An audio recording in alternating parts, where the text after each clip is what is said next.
নির্বাচন ঘিরে সাজ সাজ রব নেই বাংলাদেশ ক্রিকেট বোর্ডে।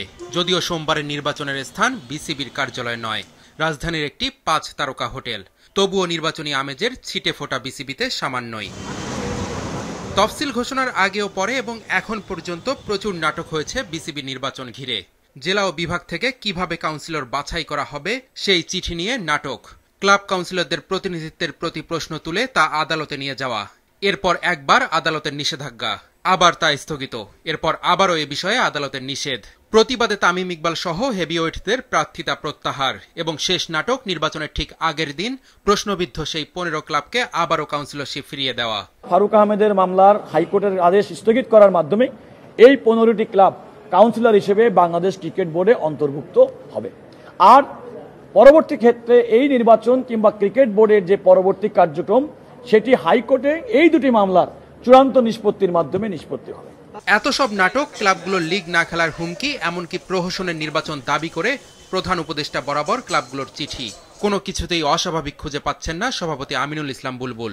ক্লাবের বিকল্প নেই এই মুহূর্তে, কেননা ক্লাবের অবদান অনস্বীকার্য, মানে আনবিলিভেবল কন্ট্রিবিউশন তাদের ক্রিকেটে আছে। তো অ্যাকচুয়াল তাদের রোলটা কি, ক্রিকেটের তাদের কতটুকু প্রয়োজনীয়তা আছে, তারা কতটুকু কন্ট্রিবিউশন করতে পারে বাংলাদেশ ক্রিকেটে, সেটা আমরা তুলে ধরব এবং চেষ্টা করব তাদেরকে ম্যানেজ করার। যাকে সরিয়ে বুলবুলকে সভাপতি করা হয়েছে সেই ফারুক আহমেদের আবারও বোর্ড পরিচালক হওয়া প্রায় নিশ্চিত। তার বিরুদ্ধে যিনি অনাস্থা দিয়েছেন সেই নাজমুল আবেদিন ফাহিম বিভাগ ক্যাটাগরি থেকে হতে যাচ্ছেন আবারও পরিচালক। ফারুক আহমেদের সঙ্গে কাজ করার পরিবেশ কি এবার পাবেন ফাহিম? ক্রিকেট তো আমাদেরকে এই শিক্ষাটাই দেয়, আমরা দিন শেষে সবাই সবার সাথে হাত মেলাই। আমার সাথে কয়েকদিন আগে একবার দেখা হয়েছিল, ওখানে আমরা হাত মিলিয়েছিলাম হাসি মুখে। আশা করি আমাদের সুসম্পর্ক থাকবে এবং আলটিমেটলি ক্রিকেটের জন্য আমরা কাজ করতে পারবো সবাই মিলে। যারাই আসুক, আমি জানি না কোনো কি আসছে বা কি আসছে, আমি আসছি কিনা, বা যারাই আসবে সবাই মিলে একসাথে কাজ করব। একসাথে কাজ করাটা বোধহয় খুব জরুরি। বিসিবি নির্বাচন থেকে 25 পরিচালক তাহলে আসছেন এভাবে। প্রতিদ্বন্দ্বী প্রার্থী না থাকায় আগেই নিশ্চিত ছিল খুলনা, সিলেট, বরিশাল ও চট্টগ্রাম বিভাগ থেকে 5 পরিচালক। এবার ঢাকা থেকে আব্দুল্লাহ আল ফুয়াদ রেদওয়ান প্রার্থিতা সরিয়ে নেওয়ায় আমিনুল ইসলাম বুলবুল ও নাজমুল আবেদিন ফাহিম প্রতিদ্বন্দ্বী ছাড়াই পরিচালক হচ্ছেন। বিভাগ ক্যাটাগরিতে তাহলে নির্বাচন হচ্ছে রাজশাহীর 2 ও রংপুরের 3 প্রার্থীর মধ্যে।